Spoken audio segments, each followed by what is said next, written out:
네, 이렇게 격렬히 환영해 주셔서 진심으로 감사드립니다.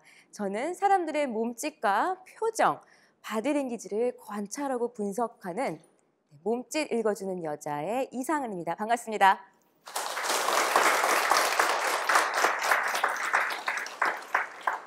네, 오늘 제가 준비한 주제는 아는 사람에게만 보이는 비밀 언어, 바디랭귀지라는 제목으로 여러분과 이야기를 나눠보려고 해요. 제목이 굉장히 거창하죠? 네. 한번 질문을 한번 드려볼게요. 자녀분이 오늘 시험을 치는 날이었어요. 그런데 이 자녀분이 집에 들어오면서 이 어깨를 다 떨어뜨린 채로 발을 질질질질질질 끌면서 집에 들어옵니다. 이 자녀분 시험 잘 봤을까요? 망쳤을까요? 망쳤지요. 네, 그렇죠. 신호 대기를 하느라고 제가 잠깐 기다리고 있었는데 저기 건너편에 있는 커플이 무슨 이야기를 나누고 있는 것 같아요. 네. 그런데 그 이야기를 나누는 모습을 잘 봤더니 여자분이 굉장히 화난 표정이고 이렇게 팔을 굳게 닫은 모습으로 막 이야기를 하고 있어요. 남자분은 가끔씩 이렇게 손가락을 들어서 막 이야기를 하는 것 같기도 해요. 자, 우리는 건너편에서 그 모습을 보면서 이 커플이 이번 휴가 어디로 갈까? 이렇게 신나는 이야기를 하는 것일까요? 아니면 당신은 왜 주말만 되면 깨똑을 확인을 안 해? 라는 이야기를 뭔가 싸움을 하고 있는 걸까요? 그렇죠. 잘 알 수 있죠. 네. 스포츠 게임을 보기 위해서 텔레비전을 탁 하고 틀었어요. 근데 이미 게임이 다 지나간 거예요. 마지막 부분을 보게 되었는데 그 게임의 마지막 부분에 내가 응원했던 선수가 막 이렇게 표효하고 있습니다. 이 게임 졌나요? 이겼나요? 이겼지요. 그죠?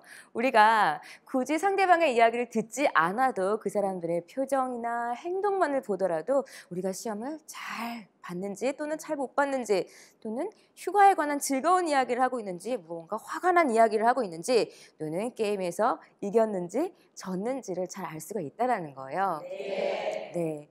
오늘 이렇게 우리가 무의식적으로 드러내는 감정과 표현들이 내가 사랑하는 가족들, 그리고 동료들, 친구들, 그리고 고객과의 사이에서도 어떤 메시지들을 전달하고 얼마만큼 큰 영향을 미치는지에 대해서 한번 이야기를 나눠보려고 합니다. 네. 기대되시죠? 네. 네, 좋습니다. 자, 공감 능력이 10% 향상, 네. 20%더 높은 판매율, 탑 퍼포먼스의 90%, 3천만 원 추가 연봉. 네. 네, 연봉이라는 단어가 나오니까 일단 반응이 더 좋게 보여주시는 것 같아요. 네. 자, 이 네 가지는 무엇에 관한 이야기일까요? 오늘 주제가 뭐죠? 네. 그렇죠. 바디랭귀지에 대한 이해도가 평균보다 높은 사람들의 특징에 대해서 정리해 놓은 겁니다. 네. 여러분들 잘 아시는 독일의 비사 자동차 있죠? 네, 그 자동차에 세일즈를 하시는 영업사원분들을 4시간 동안 상대방의 표정을 관찰하고 분석하는 트레이닝을 4시간 동안 했어요. 네, 그랬더니 공감 능력이 10%가 향상이 되었다고 합니다. 이거 너무 중요한 거죠. 우린 가끔 이런 말 하잖아요. 나는 그런 능력이 없어서 잘 못하겠어. 이런 얘기들을 하기도 하죠. 네. 그런데 우리가 사람들의 표정을 보고 읽는 연습만 하더라도 이렇게 10%나 되는 공감 능력을 향상시킬 수 있게 된다는 거예요. 네. 그러다 보니까 이분들이 당연히 세일즈면서도 더 높은 세일즈 수치를 가지고 오시는 게 당연하겠죠. 네.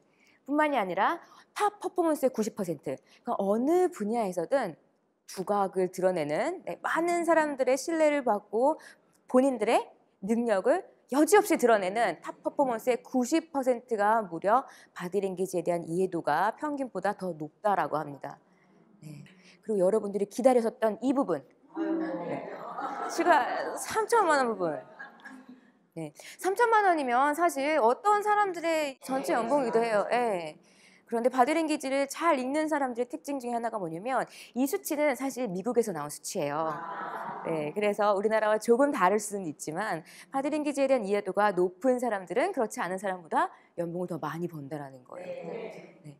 그러니까 상대방이 입으로 이야기해주지 않지만 이렇게 몸짓으로 보여주는 표정이나 행동을 통해서 저 사람이 어떤 감정을 느끼는 걸까를 이해하고 훨씬 더 쉽게 공감하고, 그렇죠? 본인이 하는 일에서 다 퍼포먼스가 되고, 그러다 보니까 연봉도 높아지고 전체적으로 어때요?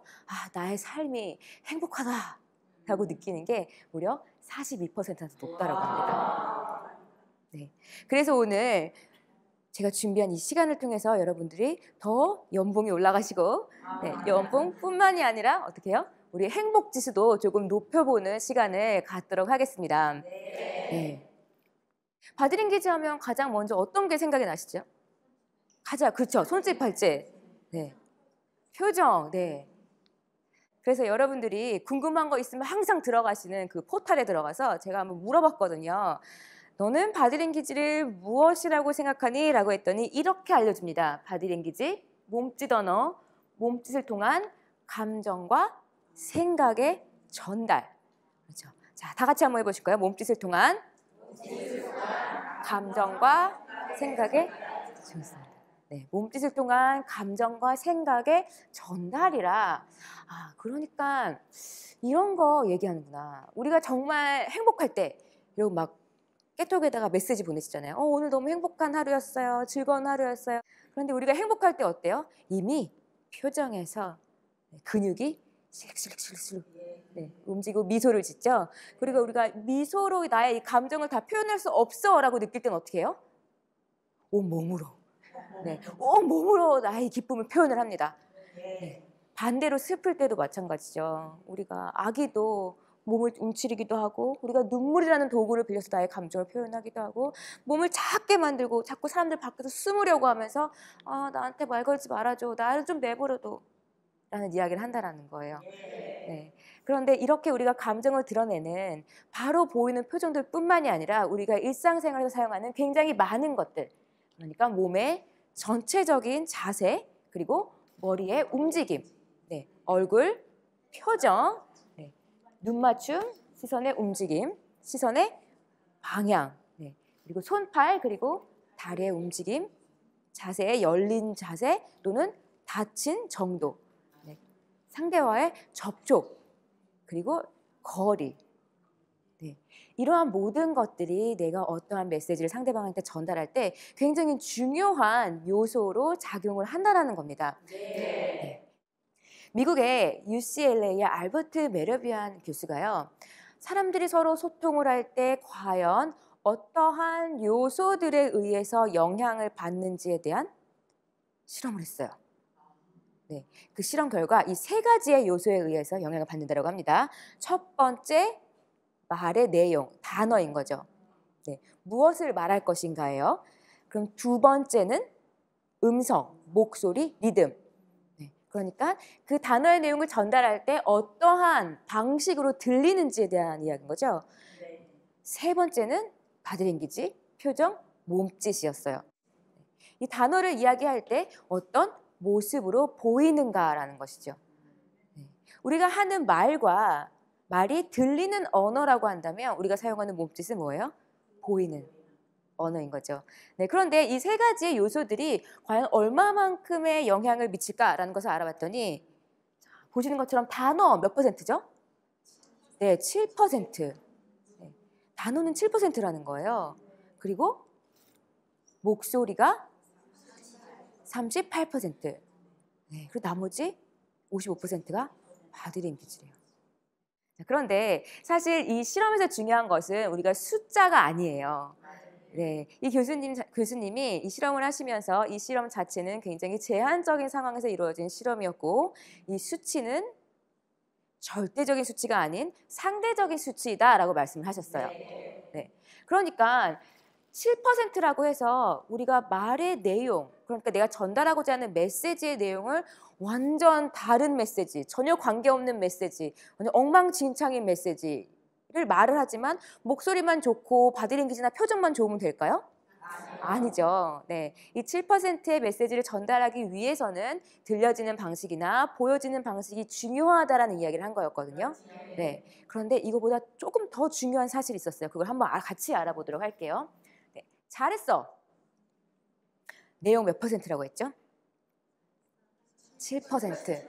네. 그렇지만 우리는 이 7%라는 숫자에 너무 연연하지 않기로 했지만 왜 7% 정도밖에 힘을 보내지 못하는가를 한번 알아보도록 할게요.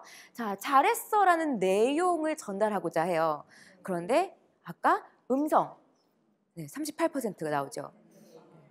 우리가 정말 잘했을 때 어떻게 칭찬하죠? 잘했어 어떻게 하죠? 그죠? 잘했어, 잘한다.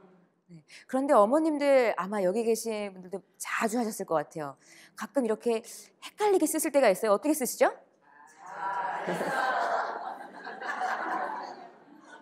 그죠?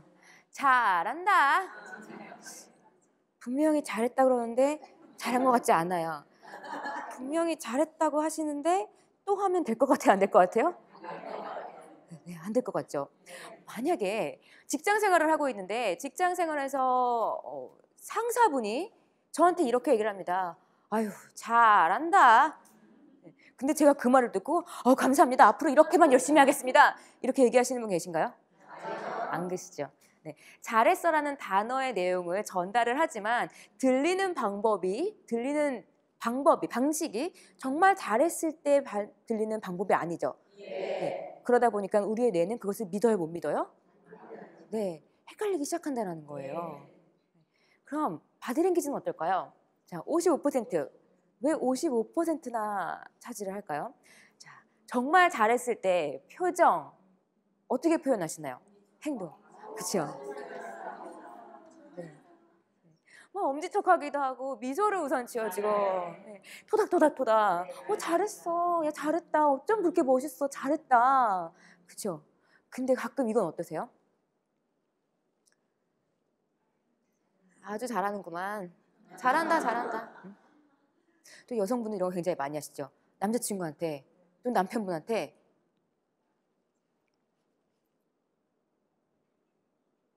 화 안 났다고. 화 다 풀렸다고요. 아무거나 먹으러 가자고요. 괜찮다고요.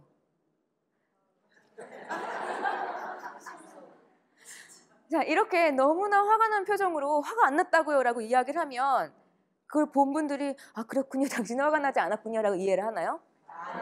그렇죠. 이해하지 못하죠. 네. 들리는 정보와 보이는 정보가 일치하지 않을 때 우리는 무엇을 더 신뢰한다?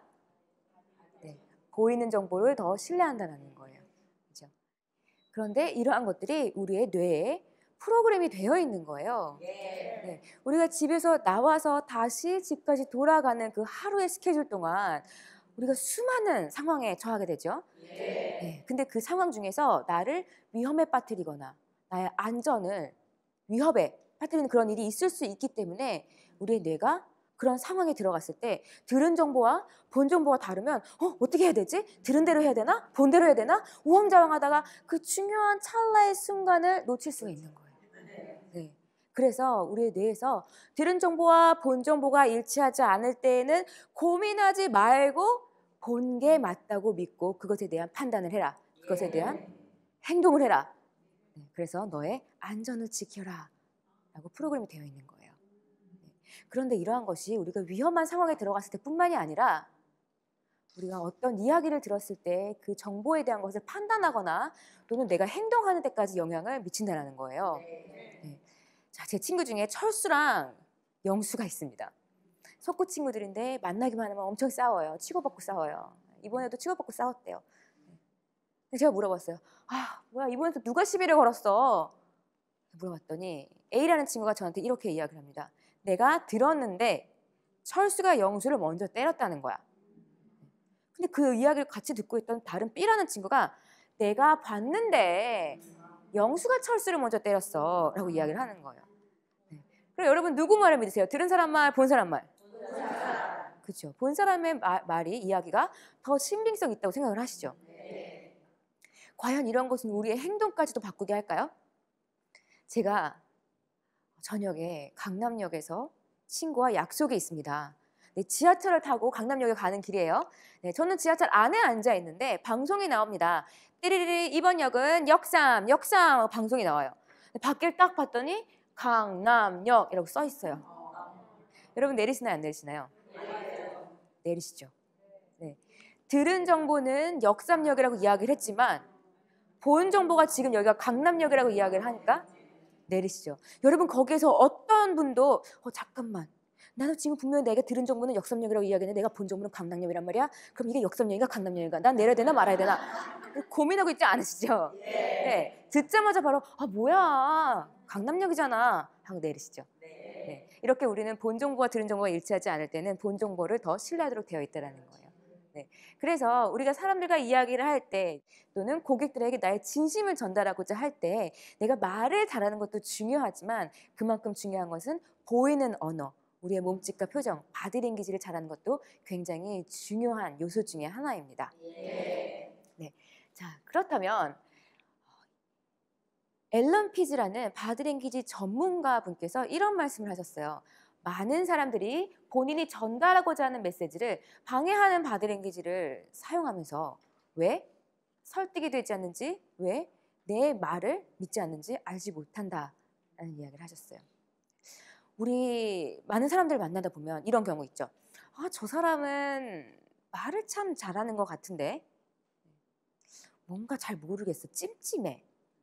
뭔가 숨기는 것 같아. 라는 느낌을 가질 때가 있죠. 네. 그래서 내가 왜 이러한 감정이 드는지 설명을 할 수는 없지만 본 정보와 들은 정보가 일치하지 않기 때문에 우리 뇌에서 혼란을 일으키는 거예요. 네.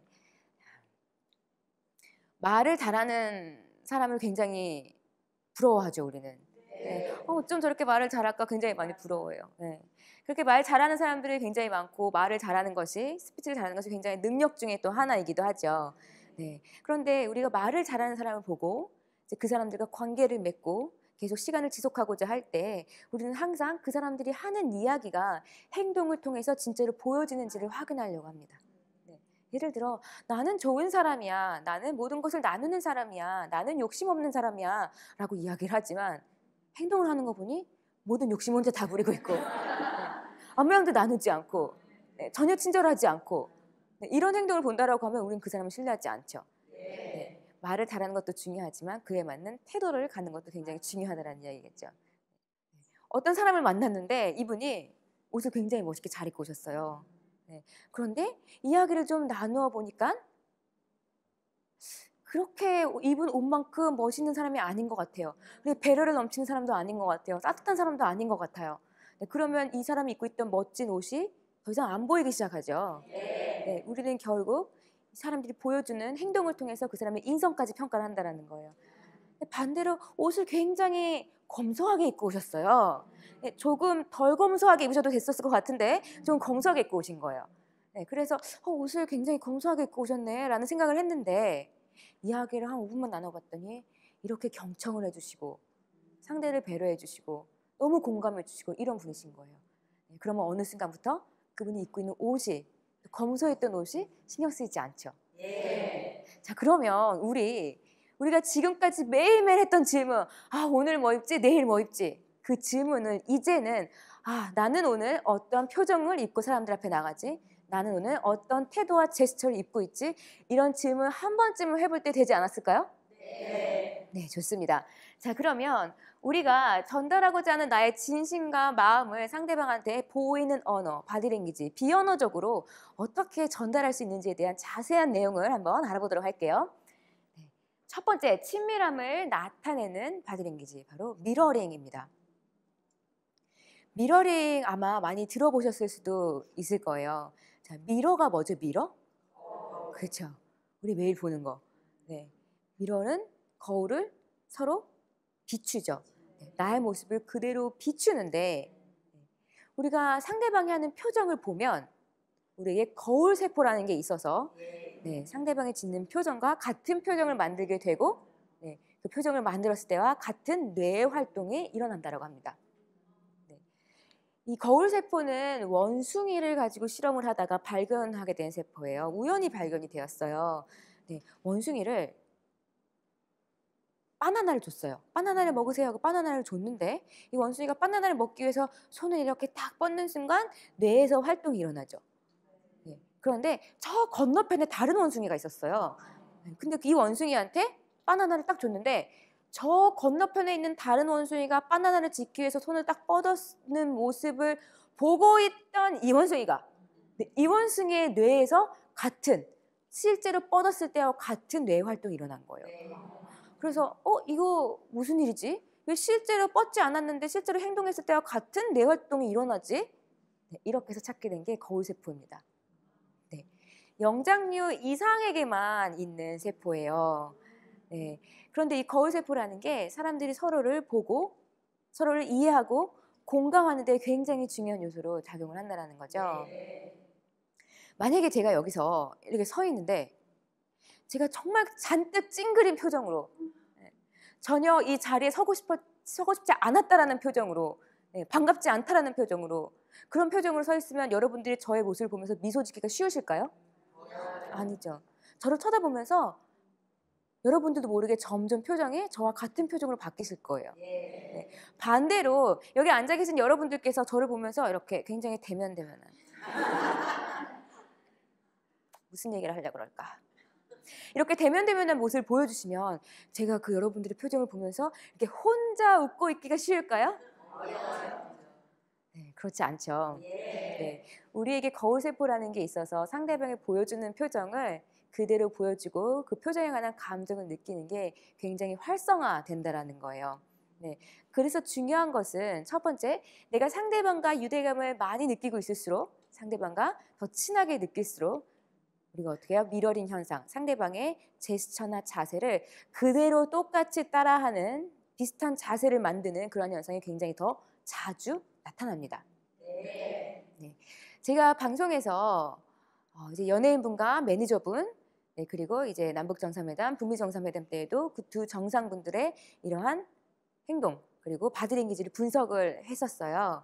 네, 근데 그 중에서도 이제 두 정상분들 그리고 연예인분들과 매니저분들 사이에서도 이렇게 서로 잘 공감대가 형성되어 있고 유대감을 잘 깊게 맺어져 있을 때 보여주는 그러한 동작들이 바로 이 미러링 동작이에요. 네. 그래서 우리 평소 때 이렇게 지내다 보면 친구들끼리 막 만나서 웃는데 점점 어떻게 웃는 모습이 비슷해져요. 네. 웃는 포인트도 굉장히 비슷해져요. 네. 그런데 우리가 커피숍에 앉아서 저기 앉아있는 다른 그룹의 모습을 가만히 지켜보기만 해도 그 그룹이 얼마만큼 친한지 안 친한지를 그렇게 알 수가 있습니다. 네. 정말 친한 사람들은 웃을 때도 같은 동작으로 막 이렇게 웃어요.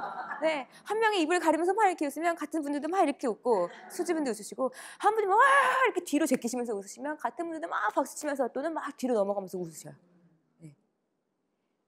그래서 우리는 나도 모르게 동작을 통해서 말은 잘 하지 않더라도 그 사람들의 행동을 통해서 당신과 내가 이렇게 친해요, 비슷해요라는 말을 끊임없이 전달하고 있는 거죠. 네. 자, 아기를 낳은 부모님이 아기들과 사진 찍을 때 잘하는 게 뭐죠? 셀카 찍을 때 보통 아기의 표정을 따라하면서 찍죠. 네, 아기가 막 이렇게 찡그린 표정을 하면 부모님도 엄마도 같이 찡그린 표정으로 사진을 찍고 아기가 이렇게 헤 웃는 표정을 하고 있으면 엄마도 같이 헤 웃는 표정으로 사진을 찍고 어떤 목적을 가지고 일부러 하는 것은 아니지만 상대의 표정을 따라하면서 공감대를 형성하려는 유대관계를 맺으려는 행동이 이렇게 나타나는 거예요. 자, 정치인분들은 이렇게 전략적으로 사용을 하시죠. 우리가 상대방과 유대감이 잘 형성이 되어 있을 때에 나도 모르게 이러한 행동들이 나오기도 하지만 반대로 내가 이런 행동을 했을 때 상대방과 더 깊은 공감을 할 수가 있습니다. 네. 제가 보통 기억 강연을 하면서 이제 표정이나 동작 이런 사진을 굉장히 많이 보여드려요. 그러면서 이런 동작이나 표정들은 대부분 어떠한 감정에 대한 걸까요? 어떤 감정들을 표현하는 걸까요? 라는 질문을 드리면 그냥 그 사진을 보시기만 하면서 대답을 하실 때와 실제로 그러한 동작들을 하시면서 대답을 하실 때 정답률이 달라요. 그래서 우리가 이런 말 자주 하죠. 너가 내 상황이 되어봐라. 네. 나를 이해하려면 너가 내 상황이 되어봐 라고 이야기를 하죠. 이게 뭐예요? 그 상황이라는 것은 그 사람이 갖고 있는 표정이나 동작, 자세까지도 포함하는 내용이라는 것이죠. 네. 그래서 중요한 팁은 바로 이거예요. 여러분들이 누군가를 만났을 때 또는 자녀분과 이야기를 하실 때, 친구분과 이야기를 하실 때 또는 고객분과 이야기를 하실 때에도 내가 이 사람이 지금 나한테 얼마만큼 집중을 하고 있는지 모르겠다. 지금 동의하고 있는 건지 나를 지금 친하게 지내는 건지 모르겠다. 이렇게 고민이 되실 때에는 우리가 항상 이렇게 언어적인 거에만 집중했었잖아요. 아, 이 사람은 왜 대답을 안 하지? 왜 대꾸를 안 하지? 그것보다 이제는 내가 하는 행동을 상대방이 얼마만큼 잘 미러링 해주는지만 관찰하셔도 잘 알 수가 있어요. 두 번째는 내가 누군가와 친해지고 싶은데 그런데 뭔가 말로 자꾸 표현하고 하는 것이 좀 어렵다라고 하실 때는 어떻게 해요? 반대로 내가 그 사람의 행동을 미러링 해주시는 방법으로 상대방한테 당신과 내가 이렇게 같은 사람이에요. 같은 리듬을 가지고 있어요. 당신이 느끼는 것을 나도 이해하고 있어요.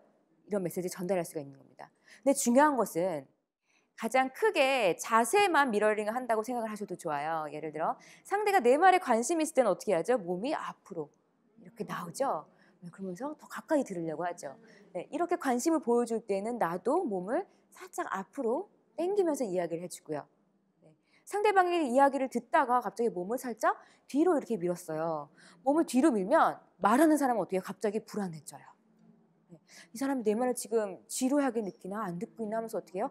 상대방은 점점점 뒤로 가는데 나는 점점점 앞으로 가고 나중에 이제 막 테이블까지 올라가려는 이렇게 점점점 앞으로 기울어지죠. 그런데 상대방의 몸을 뒤로 미는 바디랭귀지는 반드시 부정이나 무관심의 바디랭귀지가 아닙니다. 상대방의 행동이나 몸짓을 분석할 때에는 굉장히 다양한 요소들을 같이 고려해서 분석을 하셔야 돼요. 그래서 상대방의 몸을 뒤로 밀었을 때는 내가 급한 마음에 나의 몸이 이렇게 앞으로 기울겠지만 그래서 조금 참으시고 나도 몸을 뒤로 기울여 앉으면서 말을 조금 천천히 하시면서 상대방이 왜 지금 몸을 뒤로 기울였을까라는 것을 관찰하시면 돼요. 가장 쉬운 방법 중에 하나가 뭐냐면 이야기를 하다가 상대방이 물을 마시면 저도 그 타이밍에 같이 물을 마시는 겁니다. 이것을 굉장히 잘하시는 분들은 어떻게까지 하시는지 아세요? 상대방의 말투, 빠르기, 들숨, 날숨까지 다 똑같이 따라하세요. 근데 그러다 보면 아마 처음에는 내가 이 사람과 유대감을 전략적으로 형성하기 위해서 그런 행동들을 했는지 모르지만 우리가 그런 행동을 하면서 유대감이 형성이 된다고 했죠. 왜요? 그런 감정이 더 잘 생기기 때문이고 상대방의 감정을 더 잘 이해할 수 있기 때문인 거죠. 그래서 제가 하나 부탁드리는 거는 미러링을 하실 때에는 내가 너를 따라할 거야. 내가 너와 유대관계를 만들고 말겠어. 이러한 목적이 아니라 과연 당신은 어떤 감정을 느끼고 있을까요? 내가 이해해야 되는 것은 어떤 것들일까요? 내가 당신에게 모르고 있는 것은 어떤 것들인가요? 이런 것을 이해하시려는 노력의 일환으로 이런 미러링을 잘 활용해 주시면 내가 상대방을 좀 더 잘 이해할 수 있지 않을까라는 생각을 합니다. 자, 그렇다면 두 번째는 우리가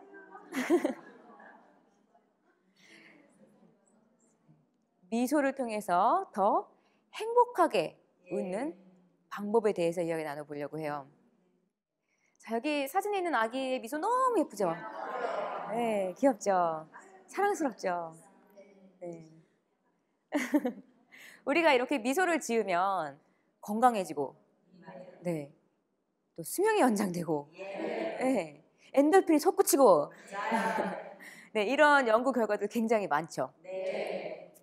그런데 우리가 미소를 짓는다는 것은 단순히 이런 것만을 떠나서 우리가 상대방한테 미소를 통한 행복도 전달할 수 있게 되는 거죠. 우리가 그 앞전에 미러링, 거울세포 이야기를 했었어요. 그렇죠? 그런데 지금 제가 우선 나눌 이야기는요. 가짜 웃음과 진짜 웃음에 대해서 이야기를 나눠보려고 해요.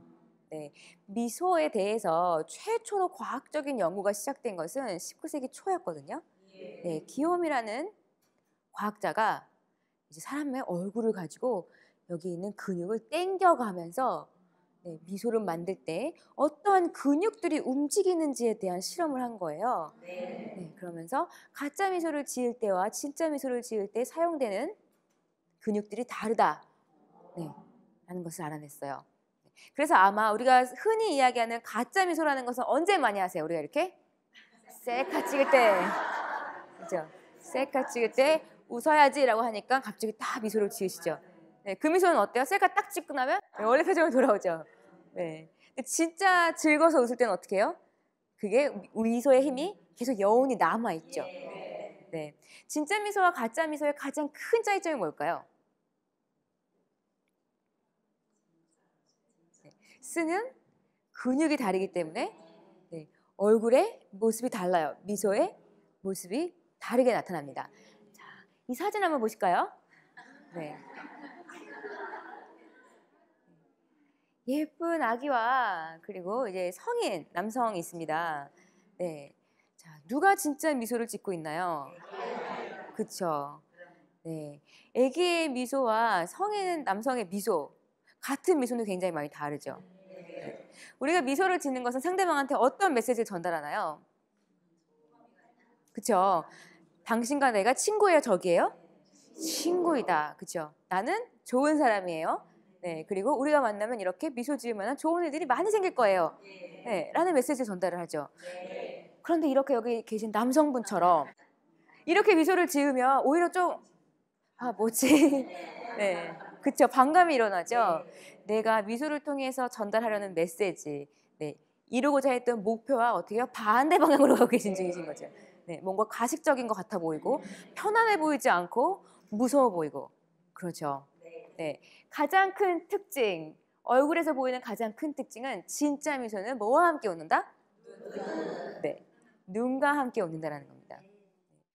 네, 가짜 미소는 우리가 쓰는 근육이 진짜 미소도 다르다고 했죠. 네, 가짜 미소는 큰 광대근, 대관골근이라고 하는 우리가 옆에 얼굴의 측면에 있는 근육을 써요. 그래서 어떻게 하죠?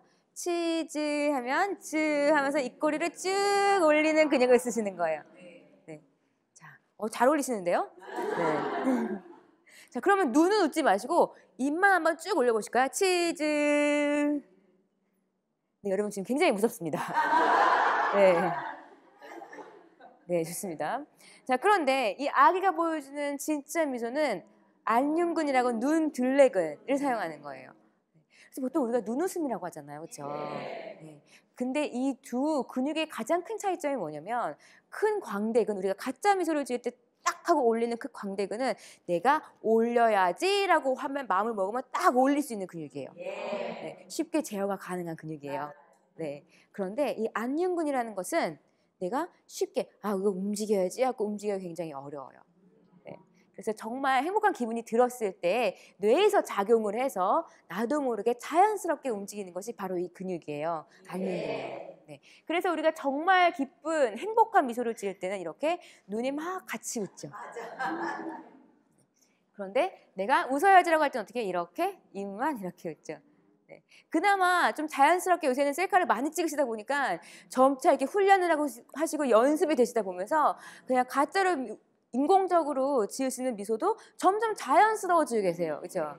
네. 친구들 중에서도 아직도 사진만 찍으면 이렇게 입만 웃고 찍는 분이 굉장히 많아요. 우리가 셀카를 찍을 때는 내가 어떻게 하죠? 화면을 보고 찍죠. 네. 그래서 내가 어떤 모습으로 웃고 있는지를 보는 것이 확인하는 것이 굉장히 쉽다라는 거예요. 네. 그래서 이거는 내 미소가 아닌데 하면서 조절하기도 한다라는 것이죠. 그런데 과연 그런데 말입니다. 여러분이 생각하시는 그 미소가 실제로 내가 짓는 미소일까요? 내가 생각하는 미소일까요? 아는 경우들이 굉장히 많아요. 네, 종종 있는 경우예요.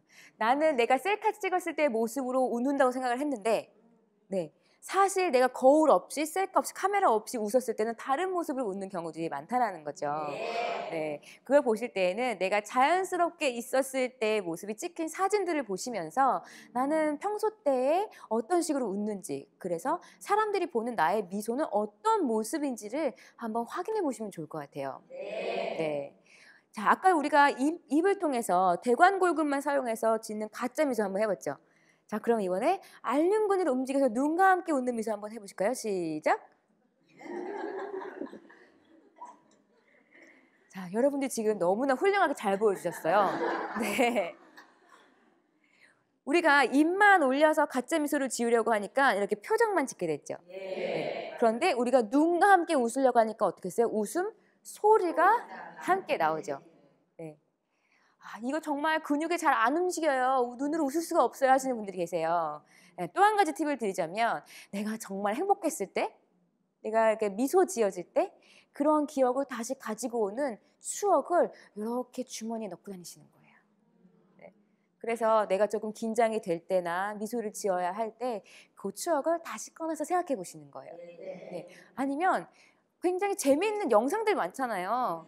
네, 그거를 언제든지 볼 수 있는 곳에 저장을 해놓고 가지고 다니시면서 그거를 보시면서 깔깔깔깔 웃으시는 방법도 근육을 운동하는 좋은 방법 중에 하나인 거죠. 중요한 것은요, 여러분.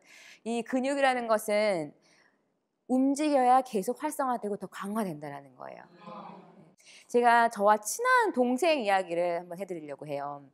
이 동생은 얼굴도 굉장히 예쁘고요. 네, 웹 디자인을 하는 친구예요. 네, 자기 일도 굉장히 열심히 하고 굉장히 예의 바른 친구예요. 얼굴도 굉장히 예뻐요. 근데 이 친구가 어느 순간 저한테 고민을 토로하더라고요. 고민이 뭔가 봤더니 그 친구가 이렇게 얘기해요. 언니, 나는 사람들이 자꾸 나를 너무 차가운 사람으로 본다. 근데 내가 차가운 이미지를 가지고 있는 게 내가 어떤 사람들과 미팅을 하거나 사람들과 만날 때 굉장히 안 좋은 쪽으로 작용을 하는 것 같아 라고 이야기를 하는 거예요. 네, 그래서 제가 그 친구가 평소 때 찍어서 올리는 그 셀카 사진들을 그 SNS에 이렇게 뒤져서 봤어요. 네, 봤더니 그 친구가 굉장히 예쁜 친구인데 어떻게 웃고 있었냐면요. 입을 꾹 다문 채로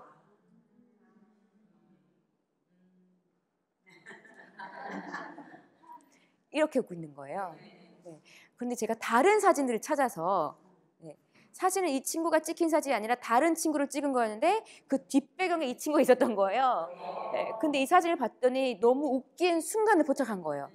이 친구가 이렇게 웃고 있는 거예요. 네. 입을 벌리고 눈을 다 감은 채로 막 이렇게 웃고 있는 모습인 거예요. 그래서 제가 그 두 사진을 같이 보여줬어요. 네, 보여주면서 이게 실제로 너가 웃는 모습이고 너가 이 모습을 네가 사람들한테 보여주는 모습이야 라고 이야기를 해줬어요. 그런데 그 친구가 웃을 때 눈을 이렇게, 눈이 아니죠, 입을 이렇게 다물고 있는다라고 했죠. 우리가 입을 언제 다물죠? 뭔가 이야기하고 싶을 때, 하고 싶지 않을 때.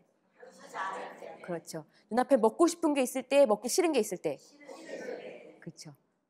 우리가 입을 굳게 다문다라고 이야기를 하기도 하죠. 이것은 우리가 누군가를 받아들이고 오픈된 게 아니라 차단하겠다는 의지인 거죠. 네, 그래서 우리가 입을 이렇게 굳게 다무면 누군가 뭔가 말하면 안 되는 비밀이 있을 때도 이렇게 입을 굳게 다무죠. 그리고 어떻게 해요? 내가 말하면 안 되는 건데 말을 딱 해버린 거야. 하면서 입을 딱 가리죠. 네.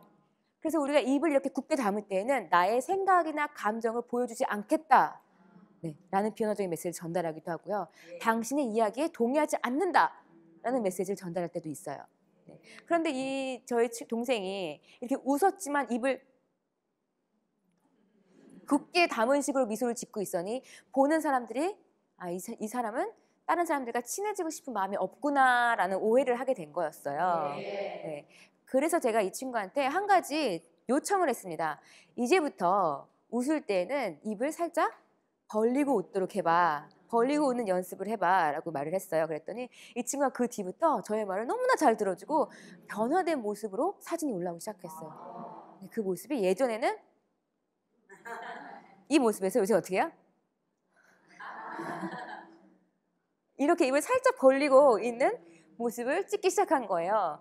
네, 그러니까 입을 다물었을 때보다 훨씬 더 자연스러워지고 부드러워졌죠. 네, 개방성, 수용성, 나와 친하게 지내요라는 게 드러나기 시작한 거예요. 네, 그래서 제가 입을 편안하게 잘 벌렸을 때쯤 두 번째 요청을 했습니다.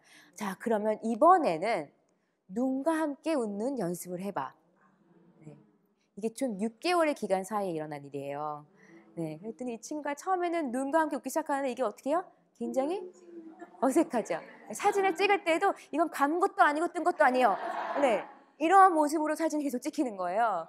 그렇지만 하나 다른 것은 예전보다 눈과 함께 웃는 정말 우리가 행복했을 때 나오는 미소를 많이 보여주는 노력을 한 거예요. 네, 그런데 그게 몇 개월이 더 지나다 보니까 요새는 찍히는 사진들이 보면 굉장히 자연스럽게 타고난 것처럼 눈웃음을 원래 짓는 사람처럼 눈웃음을 굉장히 잘 짓게 됐어요. 연예인들이나 모델분들도, 연기를 하시는 분들도 나의 이미지를 더 밝게 만들기 위해서 이렇게 눈웃음을 진짜 웃음인 것처럼 연습을 굉장히 많이 하시는 분들도 계세요. 그래서 우리가 이렇게 가짜 웃음을 짓는 것도 그런 감정을 만들어주기 때문에 나를 행복하게 만드는 방법 중에 하나지만 이제부터는 눈주름을 무서워하지 마세요. 눈주름을 두려워하지 마시고 눈과 함께 자연스럽게 행복한 그런 미소를 짓는 연습을 하시면 조금 더 행복해지지 않을까라는 생각을 합니다. 네. 우리가 지금까지 미소를 짓고 미소를 통해서 더 행복해지는 미소, 네, 그리고 거울세포를 통해서 상대방과 유대감을 형성하고 또 이 사람이 나와 얼만큼 친한가 이것을 알아보는 방법에 대해서 알아봤잖아요. 네. 우리가 어떤 감정이 들었을 때 그것이 표정으로 나타나기도 하지만 표정을 지으면 그것에 대한 감정이 생겨나기도 합니다. 네. 여러분이 정말 화가 난 표정을 짓고 행복하실 수가 있을까요? 아니요. 그렇지 않죠. 네. 반대로 정말 행복한 표정을 지으면서 막 여기서 화가 쌓이고 있을 수 있을까요? 안 되는 거죠. 네. 우리가 짓는 표정이 감정과 그대로 따라간다는 거예요. 네. 그래서 내가 같이 이야기를 나누는 가족이나 자녀분이나 또는 동반자나 고객이나 이런 분들이 무언가 안 좋은 표정을 짓고 있거나 또는 이렇게 팔짱을 끼고 있거나 이런 부정적인 당신과 이야기하고 싶지 않은데요. 난 별로 이야기할 마음이 없어요. 이런 부정적인 제스처를 하고 있는 걸 보신다면 그것을 먼저 해제하시는 게 그 감정을 바꿔주시는 가장 빠른 방법이에요. 네. 그러니까 예를 들어 앞에 있는 사람이 이야기를 나누어야 되는데 지금 팔짱을 끼고 있어요. 팔짱을 끼고 있는 이유는 여러 가지가 있을 수가 있겠죠. 네. 날씨가 추울 수도 있고 의자에 팔걸이가 없으니까 팔짱을 끼고 있는 게 편할 수도 있는 거고 배가 이만큼 나오신 분들은 종종 여기 올려놓는 게 편해서 그래요. 라고 이야기를 하시는 분들 계세요. 네. 그런데 우리가 정말 막 이렇게 즐겁게 신나게 놀아야 되는 데서도 즐겁게 신나게 이러진 않죠. 네.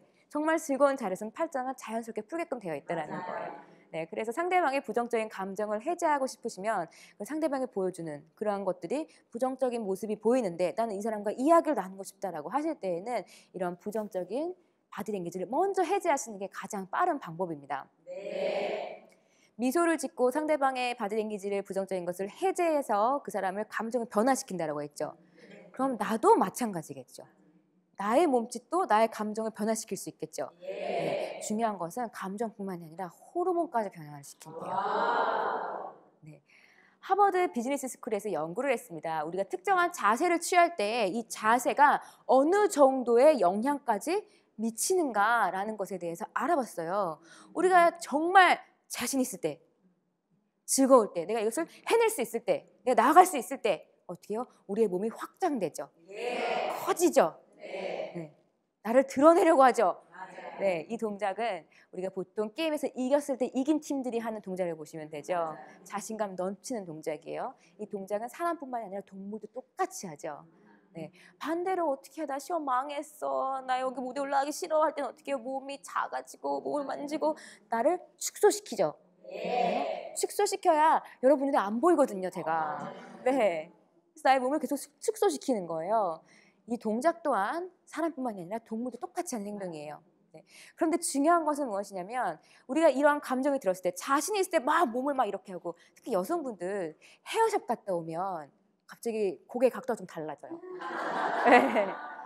내가 오늘 화장도 안 하고 오늘 머리도 좀 마음에 안 들고 칠해하고 옷도 마음에 안 들고 이러면 동네 앞을 나가도 막 이러고 다니시죠. 막 이러고 네, 총총총총 다니시죠.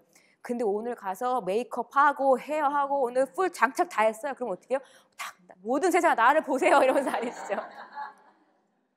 네, 그런 것처럼 우리가 그런 자신감이 들었을 때 이런 큰 자세를 하지만 의식적으로 이러한 자세를 하기만 해도 우리 호르몬의 변화가 나타나요. 어떻게? 남성 호르몬이라고 알려져 있는 테스토스테론, 자신감 호르몬이라고도 해요. 이 자신감 호르몬이 내가 큰 자세를 2분만 하고 있으면 20%가 증가를 해요. 그런데 내가 작은 자세를 이렇게 하고 있으면 2분만 있어도 나한테 필요한 자신감 호르몬이 10% 감소를 한다는 거예요. 네. 그러면 무언가 중요한 일을 해야 되는 찰나, 이끌고 나가야 되는 찰나, 또는 저처럼 오늘 이렇게 무대에 들어오기 바로 직전 제가 이렇게 의자에 쪼그치고 앉아있는 건 도움이 될까요? 안 될까요? 그렇죠. 저한테 필요한 자신감 호르몬을 낮추고 있는 상태가 되는 거죠. 네, 중요한 것은 자신감 호르몬뿐만이 아니라 우리한테 이 스트레스 호르몬, 네, 코르티졸이라고 하는 스트레스 호르몬에도 굉장히 많은 영향을 미친다는 거예요. 내가 자신감이 있을 때 큰 자세를 2분만 했더니 스트레스 호르몬이 25%나 감소를 했죠. 근데 내가 스트레스 받아하고 이렇게 스트레스 받고 있으면 못 태어나는 이유가 뭐예요? 이렇게 하고 있는 동안 스트레스 호르몬이 계속 늘어나고 있다는 거예요. 네, 그래서 우리가 어떤 자세를 하고 있는지에 따라서 이렇게 우리 호르몬의 변화까지 생긴다는 겁니다. 네. 방금 알려드린 그 연구 결과는 몇 년 전에 하버드 비즈니스 스쿨에서 발표한 결과예요. 그런데 굉장히 오래전부터 티베트 불교의 최고 수행법에 족첸이라는 게 있었습니다. 네, 그 수행법을 보면 이렇게 이야기를 해요. 두려움이나 불안이 엄습할 때에는 눈을 뜬 채 맑은 하늘과 지평선 너머를 쳐다본다. 머리가 맑아지고 고개를 푹 숙이고 있었을 때의 감정들이 사라지고 있음을 목격하게 될 것이다. 라고 이야기를 합니다. 네. 자, 이 사진은 제가 몇 년 전에 큰 수술을 받고 이제 의사 선생님을 만나러 병원에 갔더니 그 선생님이 혀를 차시면서 엑스레이 찍어 오라고 하시길래 제가 엑스레이 순서를 기다리면서 본 자세예요. 저도 모르게 이런 자세들을 하고 있죠. 네, 이런 자세를 하고 있으면 제가 나올 수가 없다는 이야기예요. 제가 용기를 가지고 일어날 수가 없다는 이야기죠. 자주 이런 말씀 드려요. 우리 하루하루를 숙제처럼 살지 말고 축제처럼 살아라는 말씀 드리거든요. 네, 하루가 숙제가 되지 않고 축제가 되기 위해선 우리가 매일 이렇게 스마트폰만 내려다보지 마시고 어느 순간에는 어깨를 펴고 고개를 드시고 하늘을 바라보는 그러한 그 1분, 2분, 3분이 우리의 하루하루를 더 축제처럼 만들 수 있을 거라고 생각을 합니다. 네, 경청해 주셔서 감사합니다.